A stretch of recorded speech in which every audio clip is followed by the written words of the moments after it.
রমজান মাস কোনো স্মার্টফোন ব্যবহার করবেন না, নেট কানেকশনের সাথে সংযুক্ত থাকবেন না। যাদের নেটেই কাজ, নির্দিষ্ট সময় কাজের সময় করবেন, এরপরে টোটালি বন্ধ করে দিবেন। বাসার রাউটার বন্ধ করে দিবেন, নির্দিষ্ট সময় চালিয়ে বাকি সময় বন্ধ করে রাখবেন। ডিসিশন নেন, দেখবেন আপনার রমাদানের অন্য 10টা 20টা প্রস্তুতির চেয়ে এই একটা প্রস্তুতি আপনার রমাদানকে অনেক বেশি অর্থবহ করে দিবে ইনশাআল্লাহ। দ্বিতীয়ত, রমাদান মাসে আনহেলদি, অস্বাস্থ্যকর এবং আমাদের জন্য ক্ষতিকর এবং অপ্রয়োজনীয় অতিরিক্ত খাবার গ্রহণ করা থেকে রমজানে বিরত থাকে।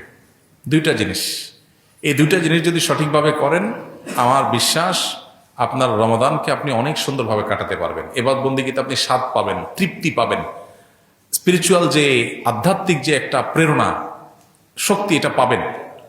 এই যে চোখের জেনা হয় সোশ্যাল মিডিয়াতে, এই যে আপনার ডোপামিন সোশ্যাল মিডিয়াতে একটার পর একটা আনন্দ, বেদনা, হাসি, খুশি, বেদনা, বিভিন্ন ইস্যুগুলো আমাদের মনোযোগকে বিভিন্নভাবে বিক্ষিপ্ত করে ফেলে।